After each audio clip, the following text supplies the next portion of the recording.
Okay, thank you very much for joining us today.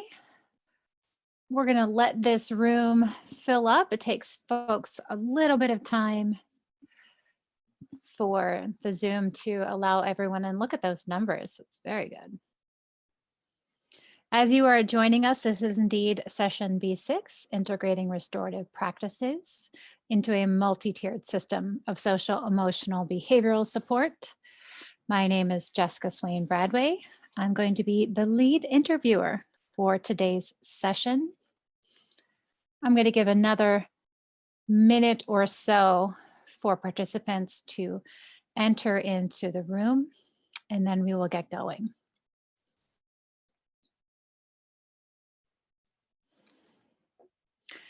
Wow, those numbers just keep climbing. This is pretty dynamic.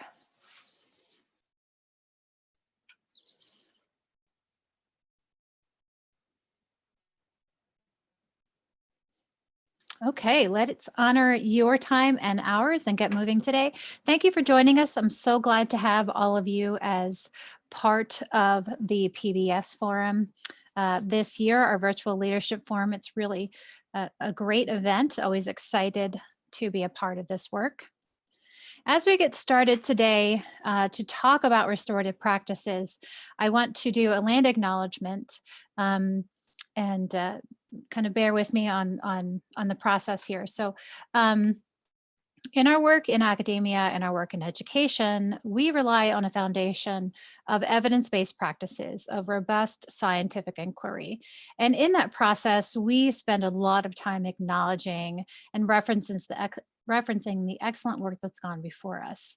And it is very important for us to recognize that and to give credit for the origins of the restorative justice and restorative practices work from indigenous and ancient cultures all over the world, including our Native American and indigenous people. So it is in gratitude of this work that's come before us that I wanted to acknowledge that the land I inhabit now in Eugene, Oregon, is the ancestral land of a Native American ethnic group called the Kalapuyans that represent multiple autonomous subdivisions speaking closely related but different languages. If you would like to look up the land that the indigenous people and original inhabitants of your land, I put a chat in the chat pod, and Sarah Pedersen, who's helping us with the tech today, will make sure that gets into the Pathable website. So let's look at our ritual form expectations. Thank you again for being with us. Please take time to be responsible, respectful, and safe.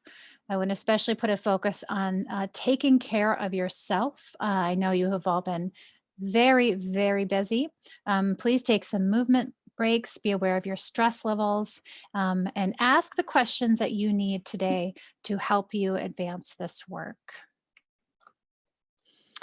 You have all found your way here, which is great. So you obviously knew how to get your registrations sessions in Pathable.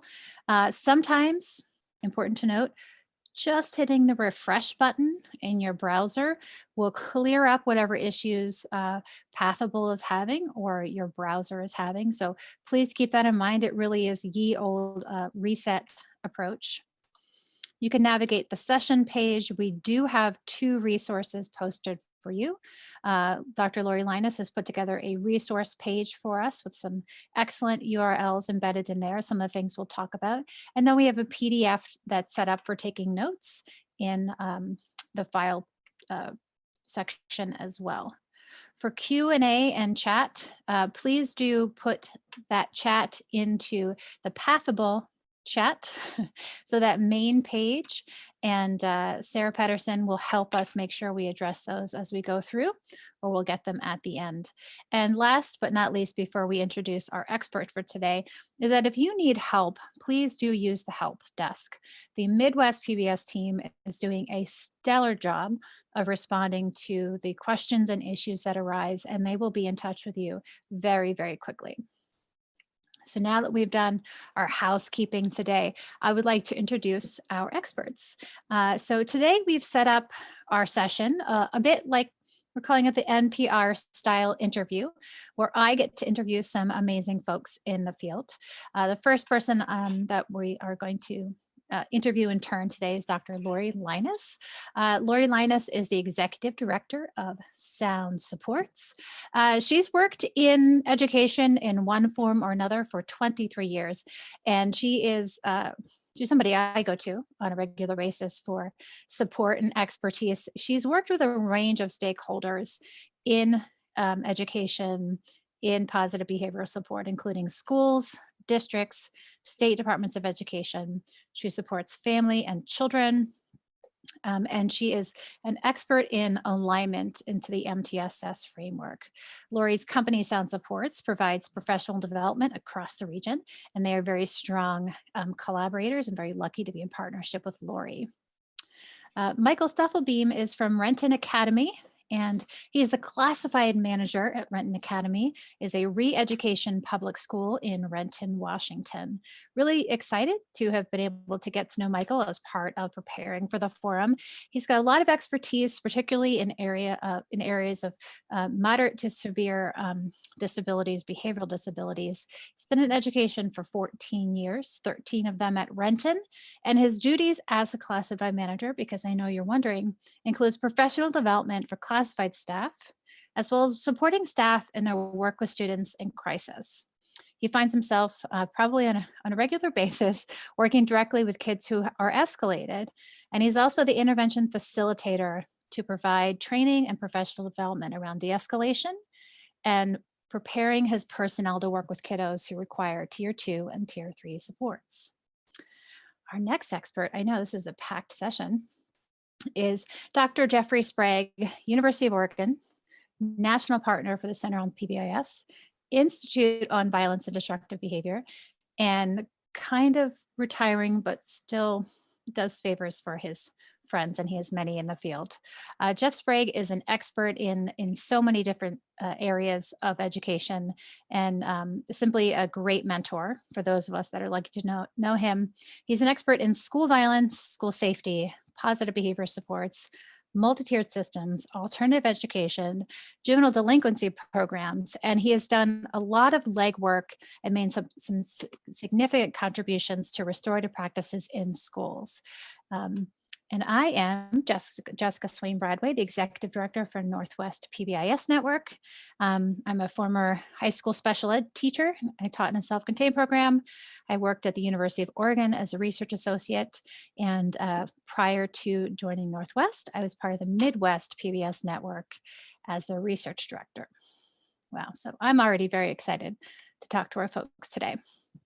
So we've set this session up as an interview. I'm going to interview Lori and Michael and Jeff, and this is what we wanted to know. We have been working around restorative for a long time, but we wanted to be able to bring some concrete information to all of you about what it looks like, sounds like. So what I'm going to ask our interviewees today is, what do we mean when we talk about restorative? Why do districts adopt restorative practices? Why is MTSS for social emotional supports a good fit? How does it support restorative work? What are some big concepts and strategies we should know about? And do we have concerns for restorative implementation? So with that context in mind, let's speak with our first guest, Dr. Lori Linus. Lori, thank you for joining us. Can you describe or define restorative practices for us? Yes. Yeah. And I borrow this definition from a colleague I've worked with in the field. But when I think about restorative practices, it is, how do we create a school community where everyone who walks in the door, whether that's a student, a teacher, a parent, a community member, feels seen, heard, and respected. And that goes all the way through from what we do on the prevention side to what we do on the intervention side. Because I think a lot of people come into restorative because they're looking for something to address problem behavior. Yes. But we really want to emphasize that to do that first, you've got to build up that prevention side. The idea is that we're restoring back to that positive relationship that existed in the first place. Thank you, Lori. That's great. I like that summary. I've often pulled from this definition. And in a minute, I'm going to ask Michael to describe restorative in his own words before we get there. This definition comes from Illinois Balanced and Restorative Justice Project. I really like the focus on repairing harm done to relationships and people above the need to assign blame and dispense punishment. Michael, in your own words, how would you describe restorative? And I want you to kind of channel, if you were talking to parents or a new employee, how would you describe this work to them?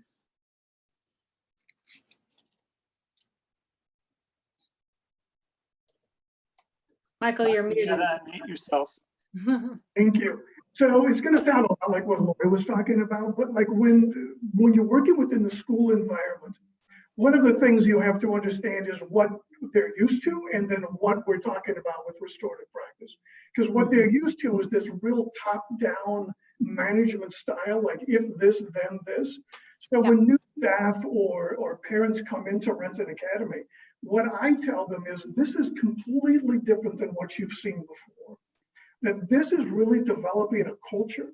It's a mindset that says, hey, look, like your voice, your participation is important in this process. And regardless of whether it is, about things that they have done, the misbehaviors they've done, or frankly, just about the expectations within the classroom itself, that their voice is important. And so you develop that culture of connection and understand that all the stakeholders within that culture, and we purposely do this, like our classrooms have a culture. They name themselves. They are a community of themselves. And so they named, like we have the Freedom Fighting Penguins this year. So even virtually, they have named themselves and they become a part of that. And that their voice, they get to say something about that. And everybody wants to be a part of something bigger than themselves. So that's a powerful medium for us to be able to work, at least, when you think about the model, that 80%, 15, and all of that, it's really the model of being able to say, hey, look, you matter. You as parents matter. You as students matter. And so we want you to have voice in these decisions. I love that, Michael. I think that's great. I love what really stood out to me is your voice is so important, no matter what we're talking about.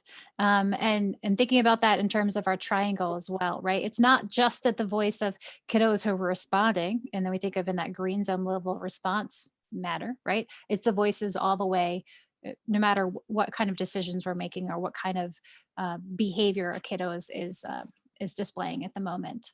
So Lori, this is, I love this graphic from Sound Supports. And as Michael indicated, this is not just about addressing harm, this is putting forward that respect and dignity and mutual concern. So can you talk us through this, this graphic here a little bit? Yeah, and you'll see the source on the side. So this is originally not our graphic. It comes from the Little Book of Restorative Justice in Education, which is Catherine's book.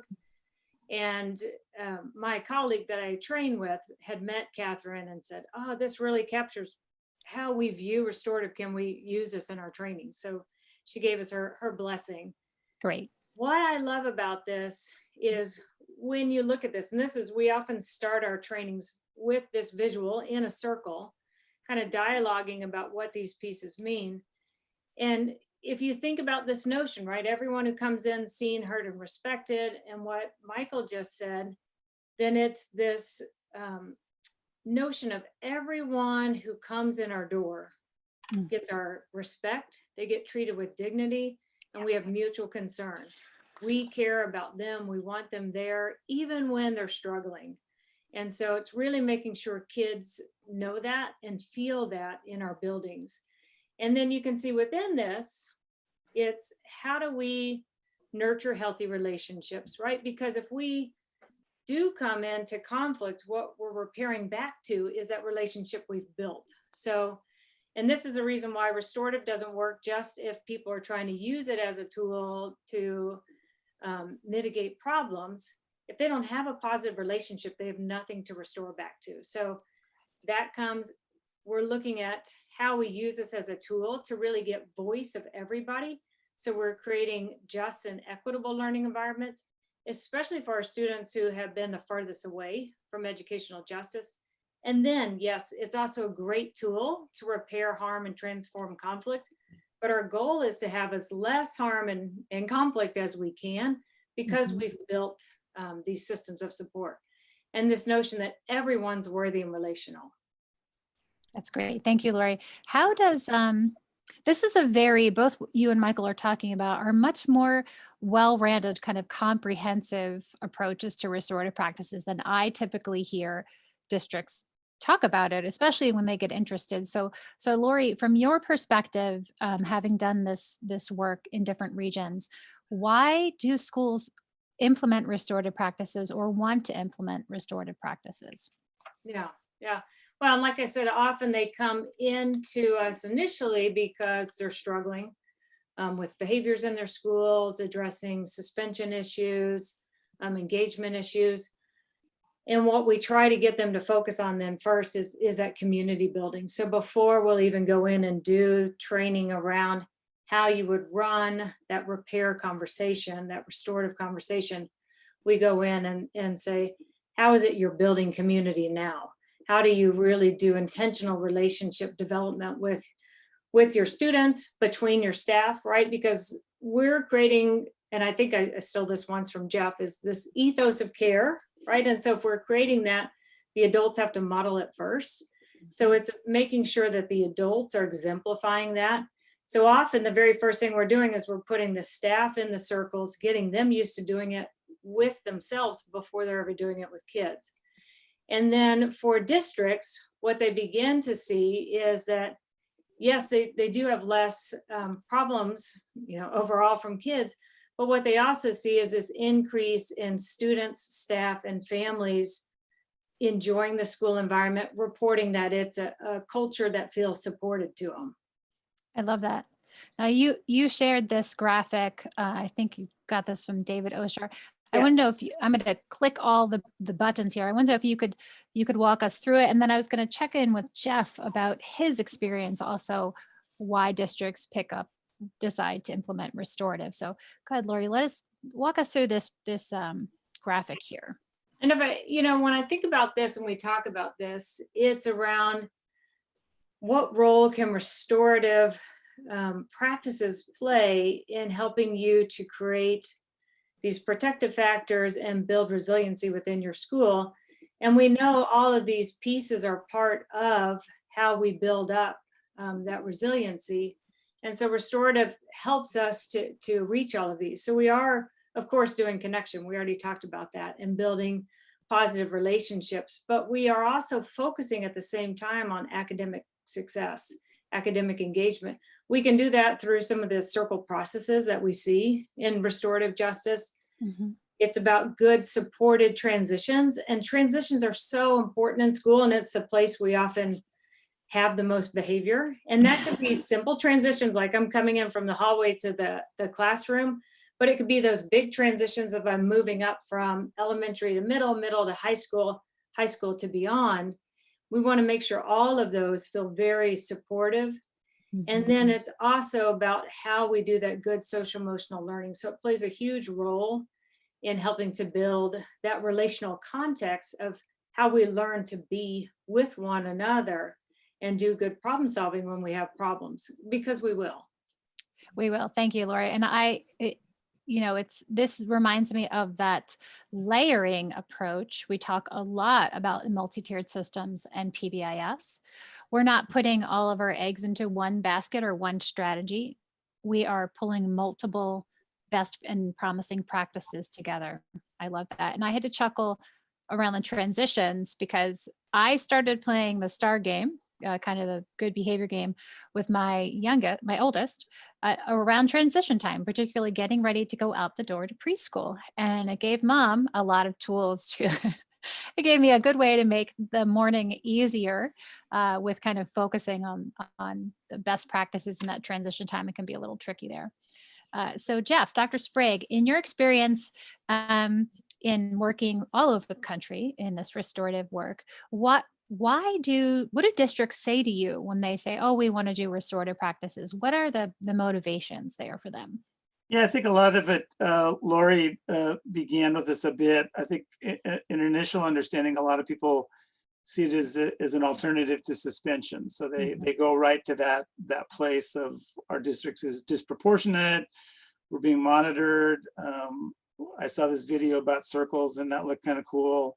Yes. So why don't we kind of try that, right? And so I think one of the things that, and I really appreciate what Michael and Lori shared with us in terms of definition. I think it's important as consumers to understand that there isn't a commonly agreed upon definition of restorative practice. People mix restorative justice and restorative practice.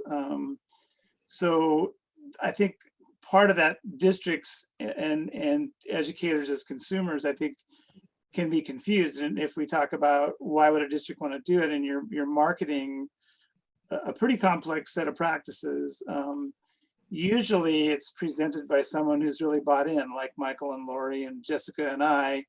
We're pretty excited about it, and we may forget that, in fact, the person we're talking to doesn't fully sort of get what we want. And so I think maybe to close, to keep our stuff going forward, I think a lot of people start with the notion of repair, and there's less understanding about the role of restorative practices as culture building, and it gets mixed in with SEL, right? And I'm not blaming Lori. I think we've got this mishmash of technology, and the SEL group has recently changed their definition of SEL, right? I think we've at least kind of held it with PBIS, but the way I look at it, and having interacted some with social marketing people around the research work that we've done, is the terminology and how we present it actually is really important in that regard. And what I most commonly see is people go into it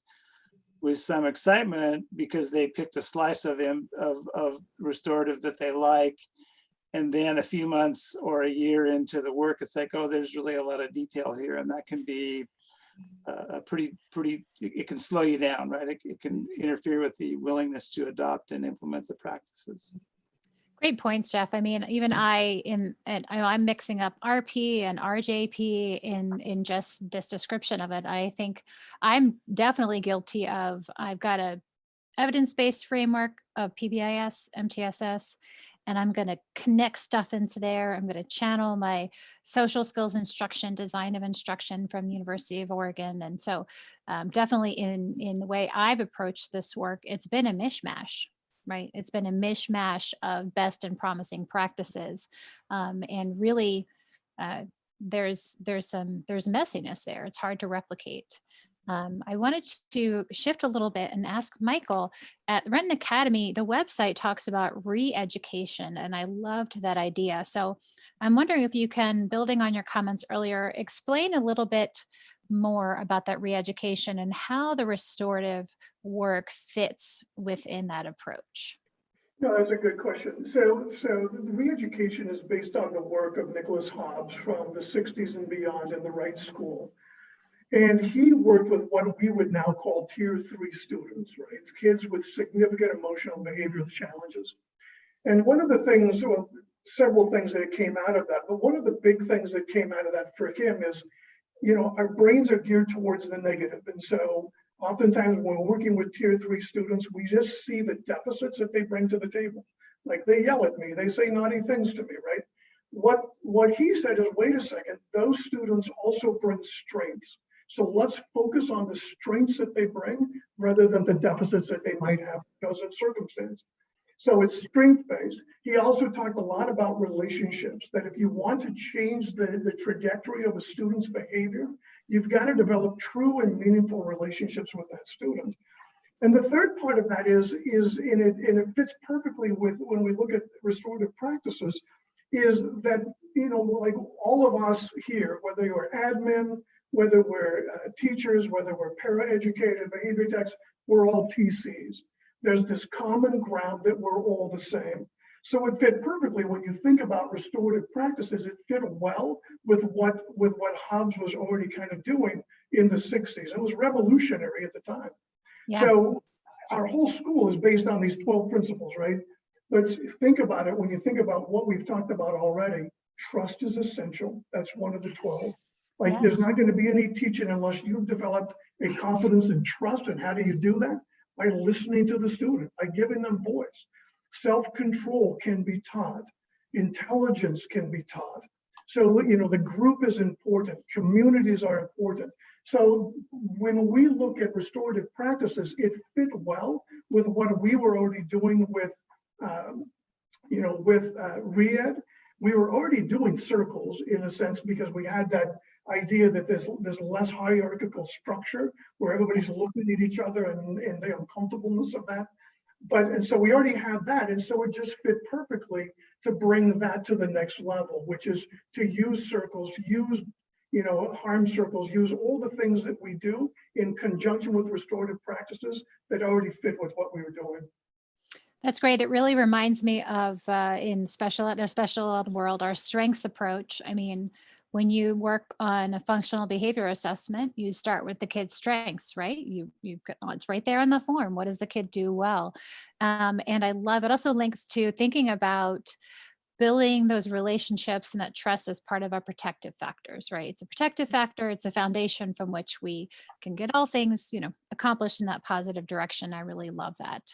And just one other thing, Jessica, in thinking about that, you think about the fact that a lot of our students, when they reach tier 3, like adults are not safe. And so it takes a little bit to develop that relationship because they already have that bias against us as well. That is true. I did hear someone say, I forget who it was, so I apologize. Someone said that sometimes our job is to prove to kids over and over and over again that they can trust us because of the things that have gone on. And I feel the same way a lot about our educators as well. We ask so much of our educators and our administrators and our support staff, right? And not always with the structures and systems to support them. So that takes us to our next round of questioning is why is a multi-tiered system of support appropriate for restorative practices? So what is it? Why is it appropriate? How does it support restorative practices?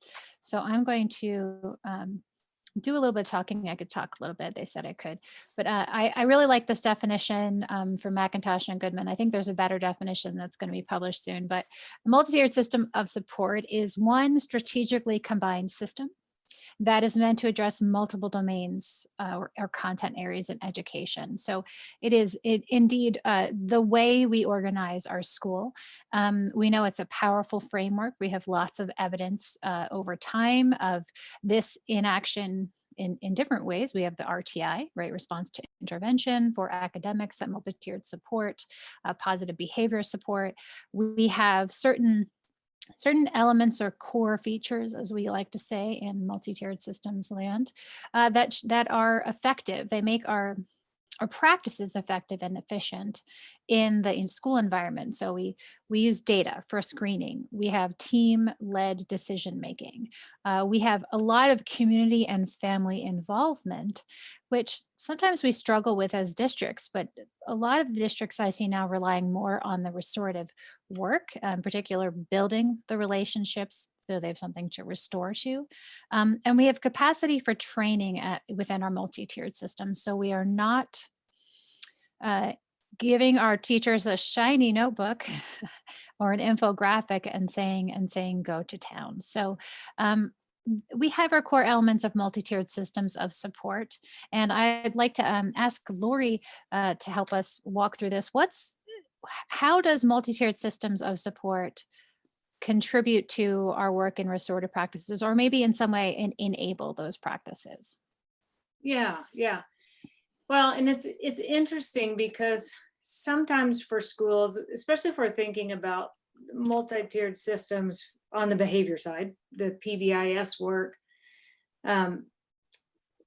it doesn't seem like schools are ready to jump into that, right? And sometimes restorative is the entry that schools think like, I can get in and I can really do this level. And it's once we get in and start working with the restorative, we can get the school to see why it is they actually need to invest in that system, right? Because MTSS is about that framework and that system for how do we focus first on that prevention work and put 90% of our effort really down into that prevention side.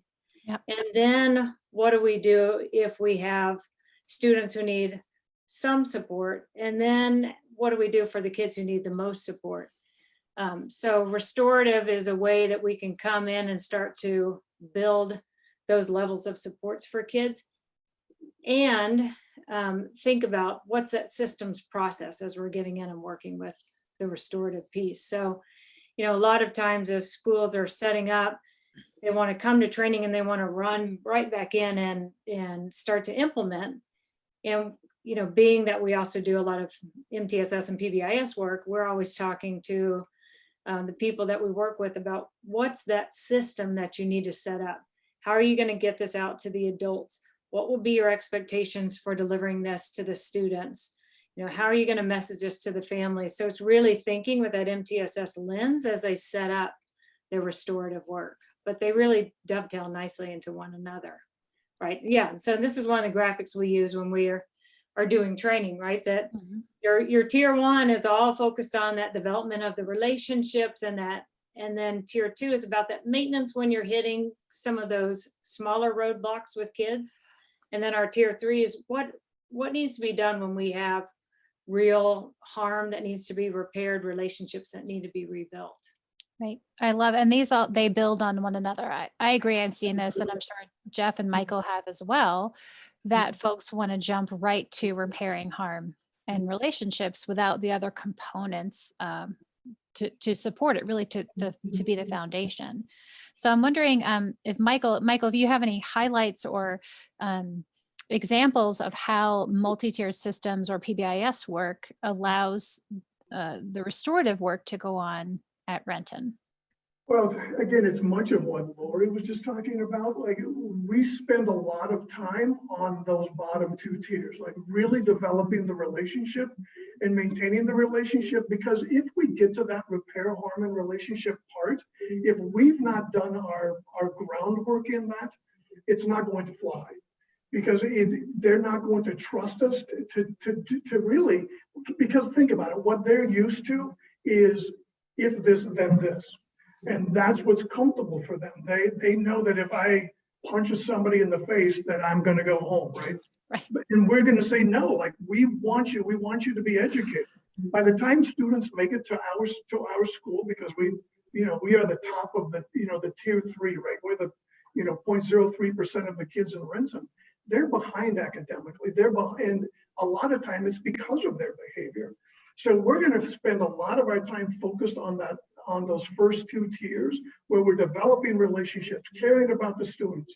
Like, I don't play video games, but man, I know a lot about Fortnite, because I know if I'm going to develop a relationship with a middle school student, if I don't know what their language is about, I've got to learn that. So I know I at least can carry on a conversation about Fortnite, but anything, and find out what they love, their dogs. But I developed that relationship, and I've said over and over to students, like, you've said what to me, I'm going to tell you every day I'm going to be here, and I'm not going away, and I care, and I'm always going to care, regardless of what you say. And that's hard to do. We're human, right? Somebody tells you to do something that's anatomically you cannot do. Like, you're going to feel that. So you have to fight what is that natural urge and just say, you know what? I'm remembering why that's happening at this point.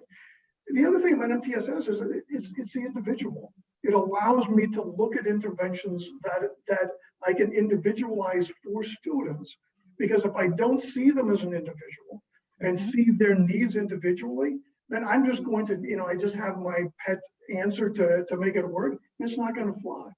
But the biggest is just, man, the relationships and developing that trust with the kids. Yeah, that's great. I'm laughing, Michael. I think you and I could probably share some really good stories. I'm not going to share them now, but I've been called some amazing names in my job as a high school self-contained teacher. So we have a good comment in the Zoom chat pod, and that will help make a connection here to my next question for Jeff. And Aaron Walker from Nevada MTSS Project said, we generally caution against using harm circles as most school personnel are not formally trained. And I appreciate that comment and want to point out that Michael's staff are very well trained, and this is their kind of cup of tea. So the kiddos who have been really pushed out have kind of failed their way out, or the systems they're in have failed them.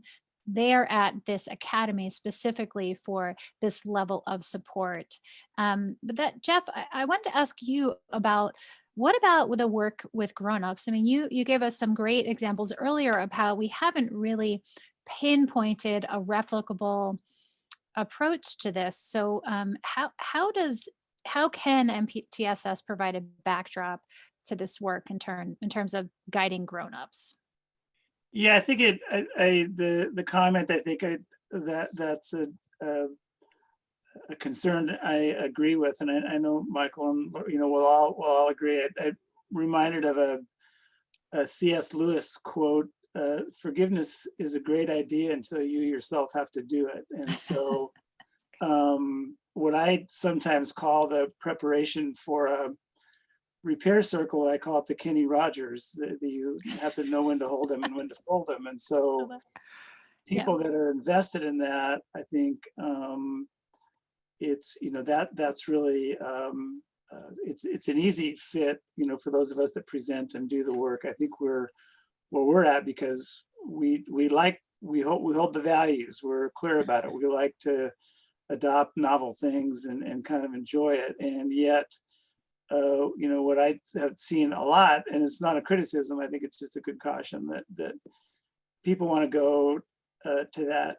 The repair circle is probably the most sort of concrete thing, right? We're all going to sit around in a circle and do the process, and you can even have a script if you want, and right.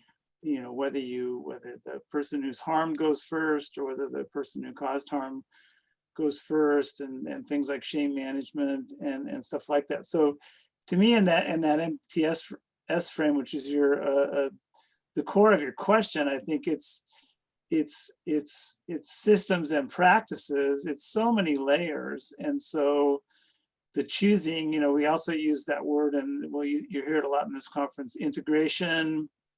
The center, the PBIS center, has attempted to create some guidance around, what we might call alignment or integration.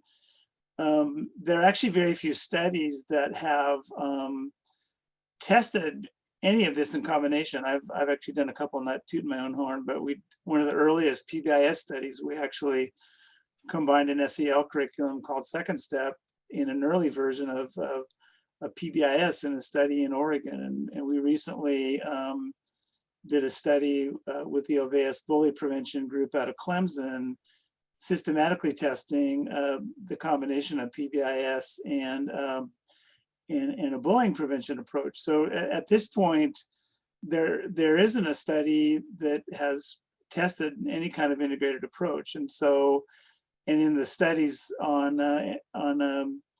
RP in particular, no surprise to anyone that's probably sitting with us today, the biggest factor in success is fidelity to that approach. And so, back to what Michael and you were sharing, if we jump into the exciting stuff too early, then it's, if we don't want to lead with a fail. On the other hand, I grew weary at conferences of hearing how excited people were because they solved a girl fight at high school. It's like there's something deeper, I think, as well, that Michael was addressing. So in closing, I just think we have to be careful, as has already been stated, and we have to really be willing to go into the weeds of the details there before we say we're doing RP, we're doing PBIS, we're doing RTI. I encourage our participants to also be students of history and know that really these are just labels we put on practices that have been historically available for a long time. And as we rework them and put them in new bottles, I think we get more sophisticated in that regard. But there's a lot more work to be done, in my view. That's great. I agree, Jeff. Thank you. That's super. Okay. So let's talk a little bit now about, we've got some background. We've got some great cautions. We've got talking about layering. Let's focus in on a few of our, I'm going to say, big concepts, but some of the main concepts that we generally see in restorative practices. And then we're going to drill into the practices themselves and what they look like in school. So I'm going to ask, hold on, looking at my notes so I do a good job. I'm going to ask Lori. Lori, would you walk us through this social discipline window? What should we know about this, and how does this drive our restorative work? Yeah, thank you. When we look at this kind of 4-quadrant window, and what I want you to kind of imagine is going up from not to 2, right? This is about the level of control. So the more we kind of sit, if you can imagine people as being in one of these quadrants, especially if we're thinking about in schools, in classrooms, right? If I am in a 2 quadrant, then I am really focused on having a high level of control. And if we think across the bottom at our x-axis, nothing like cussing on a national performance, about that being support, right? And I'm going from my not box to my 4 box. My 4 box is about giving a lot of support to kids, right? When we think about this balance between control and support, if we have the right level of balance, because control is not necessarily bad, and support, of course, is not necessarily bad. But if I don't have a balance of both of those, then I can get a little off. When we sit in a restorative lens, the with box is about a balance of control and support. So I want to have good control, but I want to have good levels of support. If I only have control, then I kind of sit in this punitive where I do things to somebody. Or if I only sit in this 4 box, I have this level of high support where I'm doing things for. And if we think about, especially our kids who have traditionally been marginalized, they've often had things done to them or for them and not with them. And that restorative is getting in where we're doing the with in that classroom, really building this notion. And of course, if we don't have either of those, we sit in this not box. And hopefully we don't have a lot of our adults sitting in here. What's important to remember with this social discipline window, which I think of as one of kind of the pillars of restorative practices, is that we naturally will slide around these boxes, right? If we become stressed out, it might put us in a 2 box or a stance, we often call it, or down into this 4, or sometimes even if I'm just overwhelmed or I'm really sick or something happens, I go into that not box, right? So our job in schools is to always be working on how do we get ourselves back in that with box and do that with process, because there, then you can see the adjectives that are going with it. I'm in that problem solving, I'm respectful, I'm responsive with my kids and building that culture within my classroom. I love that. Oh, go ahead, Jeff. Sorry, I often lament that the restorative people, and I'm not talking about Lori Linus, okay? You better not be. This social discipline window is based on the many years of research from a famous psychologist named Diane Baumrind. Yeah. And many of you may be aware of what's called authoritative versus authoritarian parents. They're also neglectful parents. Yeah. And the permissive parent is the parent who buys their high school kid a case of beer on Friday night type of thing. So for those of you that might be interested, it helped me understand it better, knowing again the history of where this came from. It's also the basis for much of the work at some of our mentors at Oregon, for Jerry Patterson and Oregon Social Learning Center, and many other researchers have built what are some of the hidden foundations of PBIS, in fact, too, that we need. And I love what Lori said, we have to have control. That's one of the legislatively delegated jobs of school. We have to control students' behavior. And what this encourages us to do is do it in a gentle and coaching way. And so I just, again, be a good student of history and go look up Diane Baumrind. So I'll stop now. No, Jeff, that's great. This is one of the reasons I love presenting with you. Yeah. I walk away from presentations with Jeff having so much more information and usually so many notes, I can't even keep up. So Jeff can type in the chat pod in the Zoom for all of us that name. And if Sarah, you can pop that into the Pathable chat, that'll be great. Diane, Diane's last name, that would be super. What I think about when I look at this, I'm always channeling best practices, those high leverage practices. And I feel like this with quadrant of having support and providing control, right? So it's kind of like errorless learning, the approach of errorless learning. We think of that in special education, or we can talk about gradual release of responsibility, or I do, we do, you do, where we set up the conditions for kids to be successful. And we go like this, we pull back our hands and we say, great job, keep going, you got it, right?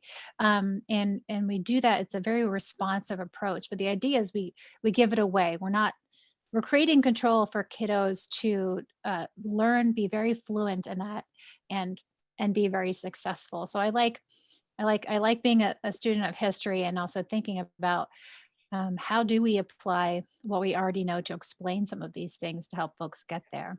I think that's great. I wanted to talk about this idea of fair process. And Lori's going to help us with this one as well here to get us going, because I think the idea of fair process is related to this with quadrant, Lori. So can you give us some information about fair process or giving voice, which Michael, very strongly gave examples of how and why this is so important. Yes, I'd be happy to.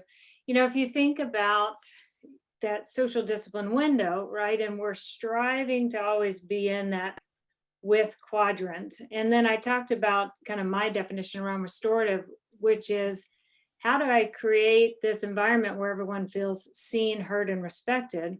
A big piece of that is that I have voice in that process. And I think it's one of the frustrations with our students, especially our older students, this lack of feeling involved, this lack of voice. And when we're trying to create that real with classroom, that restorative classroom, voice is essential. And this, actually comes out, fair process comes out of more of the business world before it came into being part of the restorative process. But it's about when we're making decisions, especially our higher level decisions that affect a lot of us, it's number one, am I engaged in the process where people are seeking my voice and listening for my perspectives and my thoughts on this decision.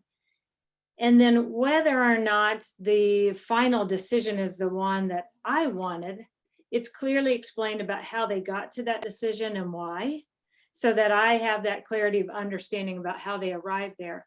And then the last part is this expectation clarity, is that once we've established the new agreements that we've come to, or the new decisions, we all understand what our role looks like in that and how to fulfill it. And one great example of this was a district I was working with where they went through this very big math adoption. And in the end, they ended up adopting this new curriculum and clearly explained it, but they missed the last step, which was to make sure everyone knows, now that we've adopted this, you're expected to use it in your classrooms. You can't use the old curriculum, and teachers who just felt comfortable with the old curriculum continued to use it. So they actually had to physically then go and take out the old books, right? So you've got to have all three of these pieces for a fair process to really work. I love that. And I love, I've seen different schools and districts apply fair process to different decisions within the school. So these are some examples. And then I wanted to ask Michael if he could also has other examples around this. So when we're reassigning clinicians, we're transitioning to new curriculum. That was a great example, Lori. Teacher union negotiations. I think of things like we're building a district community leadership team around mental health work, for example. And the way we would process our our decisions, right, through that team, and using this within that. And so I'm wondering, Michael, I've heard, in the tier 3 world, it's not about me without me, right? That's one of our sayings from tier 3. So how at Renton Academy do you use this idea of fair process in action? So we do it with staff. So when we talk to staff, we make it very clear that all of their voices are important, and that they need to be able to speak their mind, with the caveat that there's always that you didn't listen to me because you didn't agree with what I said and follow what I said. So understand, like, listening and agreeing may be two different things.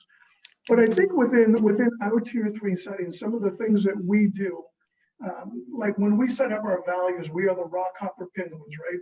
So our values are respect, ownership, collaboration, kindness, safety. We're the rocks.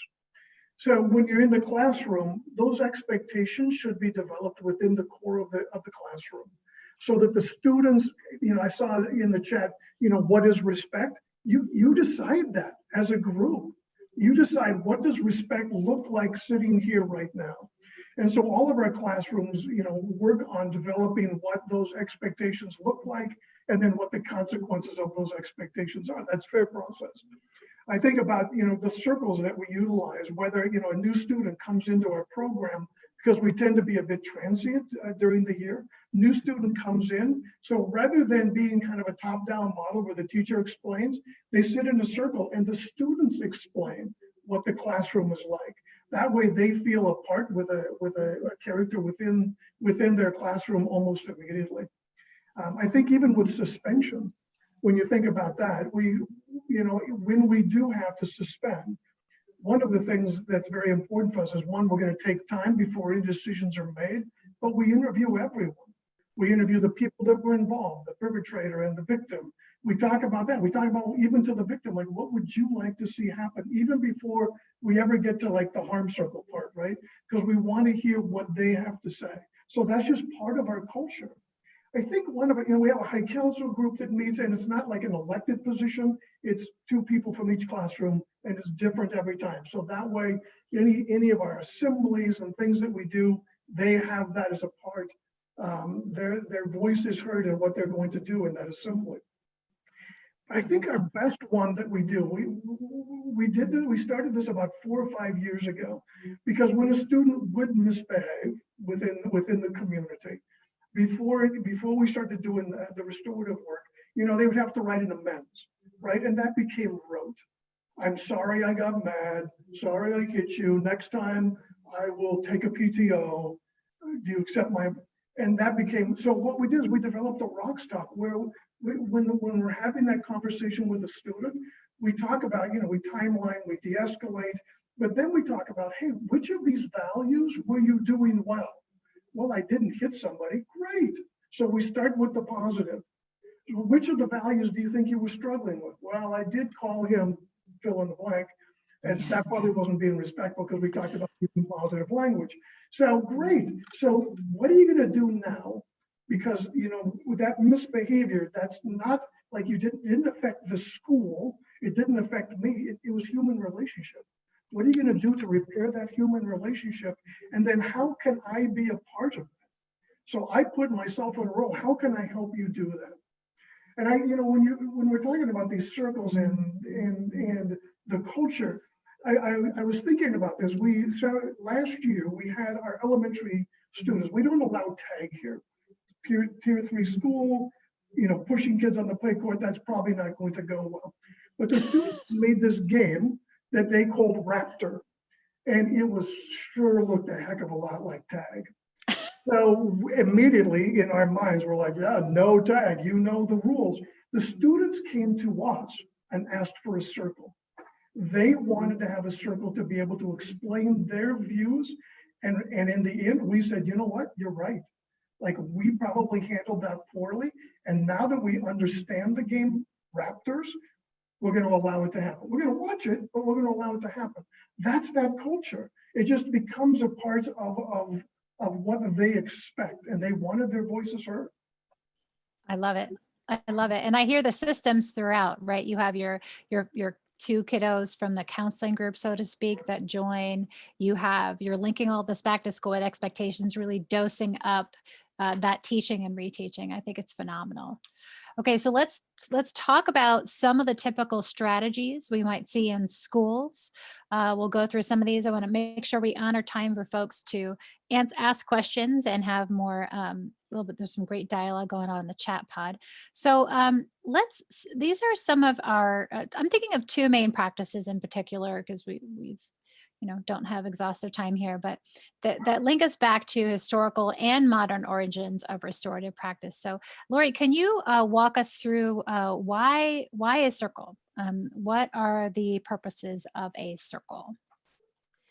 Yeah, so if we think about the circle, and as you talked about, kind of going back to some of the indigenous roots of the circle, the idea with the circle is we're all in community.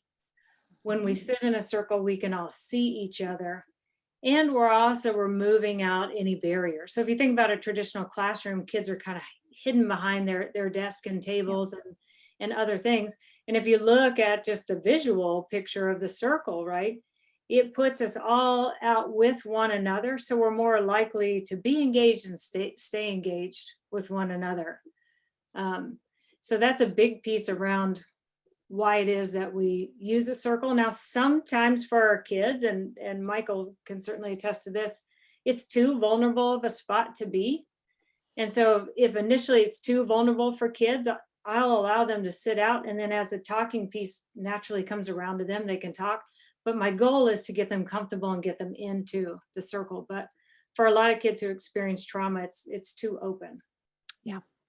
Yeah, I saw that. There was in some of our chat. We have a double chat going on, but Yeah. someone talking about, it's fine. We're good at multitasking.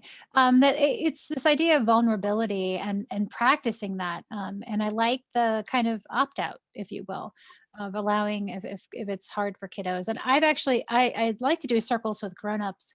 And I've had adults, given them the option to sit a row back or sit off to the side, and they take it. Some folks take it. So I like this idea. And I guess the adaptation of it. And there are different purposes for circles, right? We can do this in many different ways. In fact, I've seen schools use circles when they first get started with kiddos with circles. They use it for academic, question and answer type of thing. So I've seen folks do that in different spots. I really appreciate that. Now let's talk. Oh, I wanted to share this document before we jump to restorative questions, because I thought this was a great one. So Lori, tell us about, this is your kind of guidance for circles that you share with your Sound Supports work, correct? Yeah, when we think about systems, right? So as we're training schools, we build a lot of systems. So easy to go to, cards for them to put their agreements on, formats. So this is building that system. So you would have this up in your school or classroom. So every time people are remembering, like, we start with some type of welcome and warm up. Often we're doing just like deep breathing and kind of coming into the space. We go over those circle values or norms that we've set. We make sure they're still working for kids, or is there one that they feel like they need to add on, maybe just for that particular circle. We talk about the talking piece, and then we go through our rounds, and there's some type of closing activity. So this resource is on our website under our resources tab. If you want it, you can go to the website and grab it. I love this. And just to reiterate, this isn't, we have students that run circles, right? That lead circles. And we establish our circle norms based on kind of our collective agreements, if you will. So this, the process of a circle and the shape of a circle and the way we approach it is very much derived from the group. So Yes. I've seen some not well run community circles when people say they're doing community circles, and it doesn't reflect anything that would make me think of community. So we can use circles in a proactive community building academic type ways. And then we have this idea of the restorative questions, which I think sometimes people jump right to. This is like we're gonna an interview type thing. So tell me about these questions a little bit, and then I'd love for you to distinguish. I know this is two-part instructions. What's the difference between the circles and, I mean, the questions and then like a restorative conference? Because I think that's easily confused in folks' minds. Yes, yeah. Well, these questions, and I would say this is one set of suggested questions. So there's a lot of different formats of restorative processing. So this is the standard ones that you'll see often in the United States from the International Institute of Restorative Practices. And so when we're doing those circles where we're addressing something that has gone wrong or some type of harm has occurred, then we're going through each of these. And we use them both in a format to do pre-circles, as Michael talked about, to make sure our everyone who is involved in the incident, are they ready to come into a circle? And then when we get into the larger circle with everybody, we use this. And it gives us a format and process to really get to the end goal, which is what will make this, we say, as right as possible, right? Because it may not solve it completely. Right, correct. So I like Michael, you had spoken about this, and the, you know, what can I do to help you part? And I think that's very MTSS, right? Is how can I help you? And I think that links the most, I guess, explicitly to when we're talking about a restorative conference, because we could use restorative questions in the moment after we've used other kind of redirection type things and a kiddo is still having a hard time. We could use this. But how, when we jump to a restorative conference, it seems like how can I help you is part of our work as teachers, right? So what I'm wondering, Michael, is you've obviously done these in person, the restorative conference. So we bring everyone together and we're going to kind of, hear all the voices and do some problem solving here. How do we make this as right as possible? How are you, how have you made a shift to doing these virtual, and what does that look like and sound like? Man, that's a great question, because we are all virtual now and will be probably till the end of the year at least. And so it's a little bit different. We've not done any circles virtually. I mean, in a sense, Zoom is a community, right? And so we still utilize those same practices on a Zoom screen. But what we are doing when there is harm done into the community of Zoom, and this sounds kind of crazy, we don't kick them out of the Zoom class, because that would be a suspension, right? I mean, that's in our minds. So we put them into a waiting room, and then we send them a message into the waiting room, said, hey, we're going to have a couple of staff come and have a conversation with you. And then we bring them back and immediately put them into a breakout room. And then that same kind of rock stock, kind of those same kind of questions are done in that breakout room. And again, the student has a bit more power in a sense, because if they want, they can just say, yeah, done, and click out. But so far, most of those students have been able to say, okay, let's talk this through. I need to make things right. And then let's get me back into the class. So we do it all within a breakout room and waiting room on Zoom. That's great. And you've put some real thought. We've got logistics. You've got a plan. You've got folks available to do that. I love that. That is one, making space for the kiddo to make that connection. You're using your rock stock, right? You're linking back to those school-wide expectations, and probably minimizing time out of that instructional environment. So that's really great. I love that a lot. Okay. We do have a question in here. I promise I'm going to get to it. What I'd like to do is to pick Dr. Sprague's brain a little bit about some concerns related to restorative implementation. And we've kind of throughout addressed some of those already. But Dr. Sprague, what should we be paying attention to? What cautions do you have when a district is saying, yes, we're going to jump in and do restorative work? Yes, I think that really the first thought that comes to mind is lack of attention to fidelity of implementation.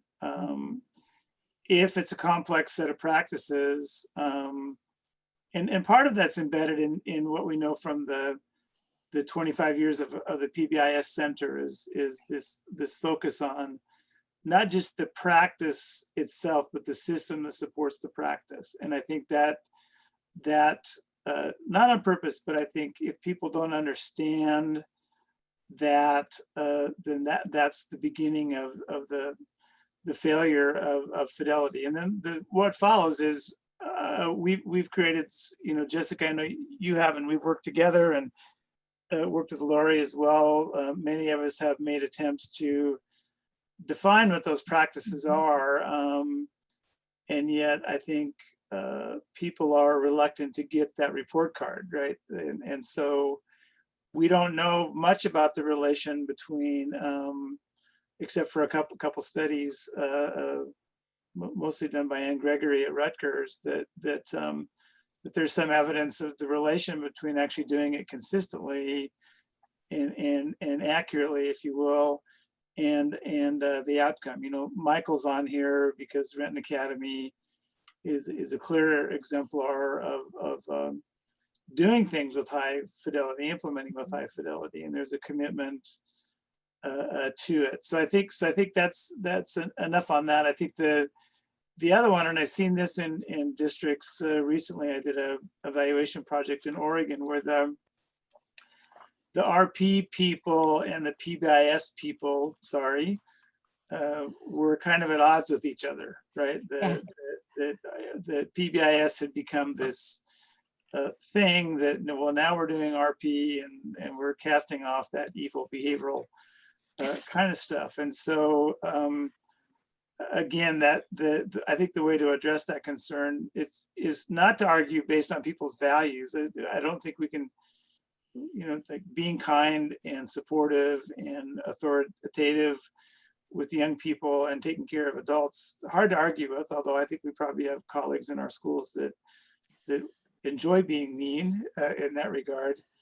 But I think I'll close with that caution, is don't get into an argument about whether one approach is better or has more value than another, but let's have discussions about what exactly are we going to do. Like I saw many people on the comments, like, we like to do morning circles. So it's like, okay, that's not anti-PBIS. That's just something that a teacher will adopt. So let's make sure we do it well, right? And there is a place for repair as an alternative to suspension. Let's lean into that.